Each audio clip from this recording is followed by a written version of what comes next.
Forest Baptist Health as the exclusive healthcare sponsor of the Martha Bassett Show. Wake Forest Baptist Health is the gold standard of healthcare. They have been nationally ranked by U.S. News and World Report 26 years in a row. Wake Forest Baptist Health. Discover the healthcare of tomorrow, today. Now, let's get back to the show with Gaelynn Lee and Martha Bassett.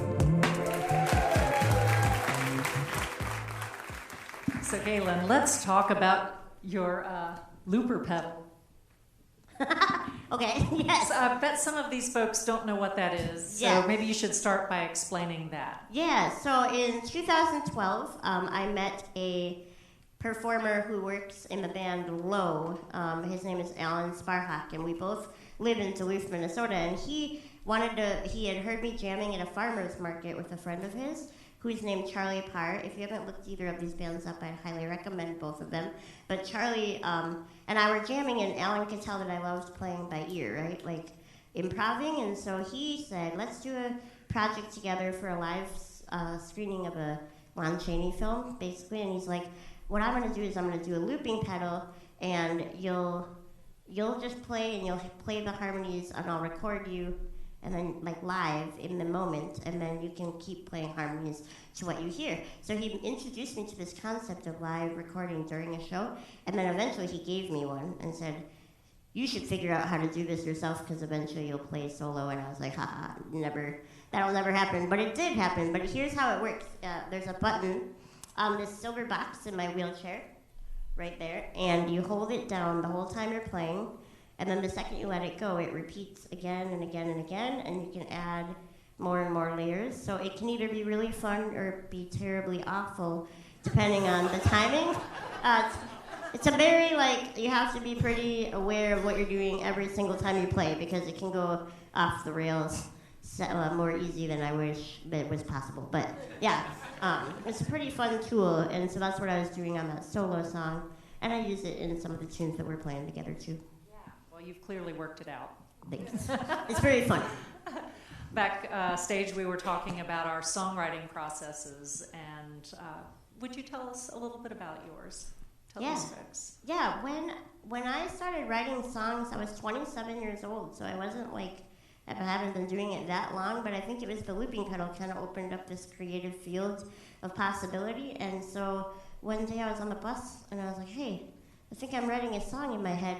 I don't know what to do, so I got to work, and I excused myself to use the washroom and finished writing it down so I wouldn't forget it. But what I do when I write is it has to kind of come from an organic idea, it just pops into my head, and it's always the lyrics attached to the melody, and it's always in just these little snippets. Like some songs I write, I literally will just sing the same line over and over and over for 2 weeks while it drives me nuts, and then I have to wait to what else comes after that, and it's kind of uncovering these tracks, right? And then eventually, about halfway through the song, I can sit down and actually finish writing it, because I know what I want it to be about at that point, and then the last thing I do is chords and arrangement. So which is why the songs that we're playing together tonight, I can't loop those. And so I haven't written most of the songs. I figured out a way to loop, but there are about 5 songs that I just can't loop. There's too many chord changes and too many bridges and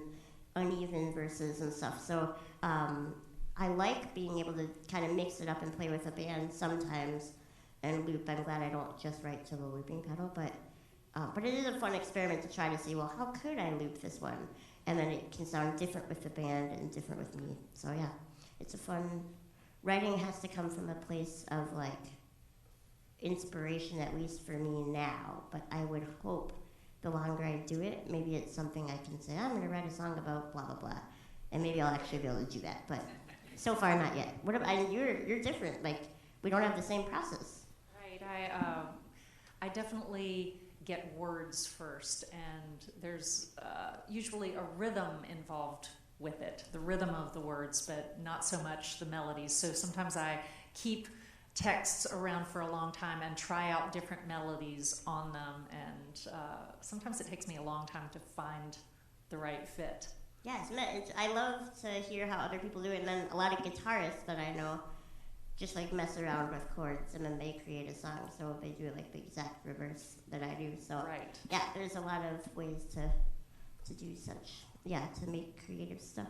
I love the pop sensibilities of your songs. They are very constructed, and they're not jammy at all. Very, very organized songs, and I know that you. I'm assuming that you have a lot of pop influences, but I also hear a lot of traditional fiddle music. Yeah, in your songs. The biggest influences for me, because I'm really obsessed with lyrics. I grew up listening to Simon and Garfunkel, and then in college got into like Wilco and Neutral Milk Hotel, and the Decemberists, and those were probably like my 4 most influential bands. But at the same time in college, I was in a Celtic fiddle group, and I played a lot of Celtic fiddle for probably 7 years. That's kind of all I performed was Celtic fiddle music, mostly in jam settings, like not performances. But because of that, when I got the looping pedal, I was able to use the fiddle tunes to kind of learn how to use the pedal, because I had them memorized already, and they have pretty repetitive chord structures. So I have a whole album. My very first album is almost all traditional Celtic tunes looped with a looping pedal. So it's fun, although traditionalists, like the real purists, don't know what to make of that album. It depends on, it's a little outside the box, but it's pretty fun because you recognize the melodies, but then there are all these other layers, and if you don't know that it's all live looping, you would assume that I overdubbed a million violin parts, but it's actually all done live. I did it in one afternoon. It was a really fun, that was my first solo album I ever made. That's cool. Yeah, it was fun. Speaking of writing, I hear that you're writing a book. Yes. I do a lot of public speaking on disability rights, and I just think this adventure, it's almost like we haven't had time to process it. Like, I'm sure other artists who travel a lot feel the same way, or just who play a ton of shows. Like, at some point, you're just kind of like, what was I doing last week? I have no idea. And so I want to write a book that kind of goes through life, before the Tiny Desk and then touring, but touches on a lot of stuff about, accessibility in the arts and disability pride, and just seeing disability as diversity rather than as like an impairment or something we have to dread or fix or eradicate. And so seeing it as a cultural group more than anything, and that's how I identify with my own disability. But I think a lot of people I don't do.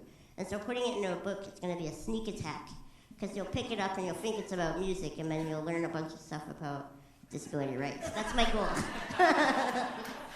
So I can't wait to read it. It's gonna be fun. I hope it will. And we'll see. I just sent him the outline, and I'm like, oh man, now I gotta write this whole thing. I'm trying not to have any expectations, because I might want to just jam my head against a wall, basically, right? So it'll be fun, I think. Amen. So we can all find out about it on your website, GaelynLee.com? GaelynLee.com works. It'll take you to violinscratches.com, yes, which is the original, but both work, actually. So yeah, and there's calendar and newsletter, all sorts of stuff on there, so videos. So yeah. Thank you for traveling through our town and sharing your ideas, your music, and your beautiful spirit with us. Oh, thank you so much. And you too. I'm so glad you brought me here. Thank you for everything you do. Let's do it again sometime. Yeah, no kidding. We will. All right. Yeah, thank you. Yes.